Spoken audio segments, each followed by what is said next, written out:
Okay, these are the DC Core. So these are our PVC statue line. They're going to be, what's different about these and some of our other statues is they're actually plastic, and they're only $50. So this would be a great piece for collectors to go ahead and pick up.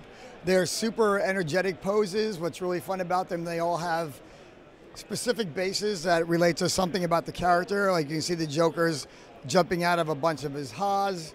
Wonder Woman just throwing her shield down on the ground. Batgirl has her cell phone that she's constantly on.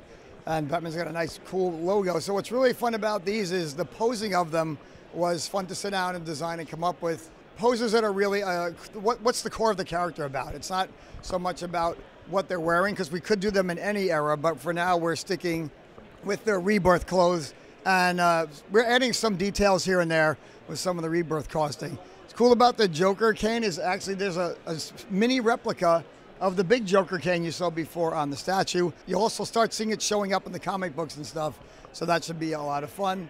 Looking forward to a lot more characters in this line. We've already designed about, I don't know, 6, 7 more of them, so this is going to be a really exciting new line for DC Collectibles.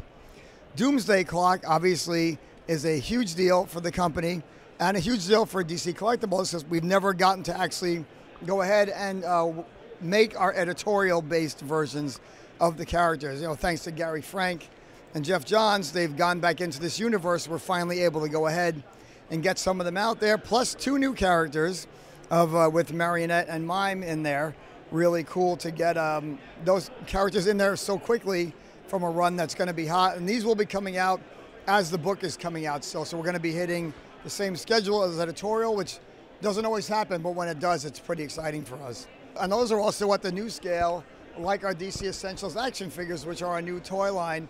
We're going back to our between 6 and 7 inch and 7 inch figures. So unlike the Icon series, we're bringing these back up to our normal scale with a lot of great posability. There's a great video on our Facebook page that one of our designers set up that's there right now, actually, showing all the stuff that this figure can do. So we can watch that for a minute. It actually is really great, showing all the different things that these characters can do. So it's not the most articulation you'll ever see, but it is actually all the points are very important, and it's the most posable figure we've produced. So a lot of great stuff going on there. You can obviously do quite a bit with these figures. Comparable to the WWE Elite figures. Yeah, my favorite one is coming up in a minute. Oh, that's the end. Okay, well, we missed the one I like the most. But anyway, that's some of the posability. You can go on our Facebook page.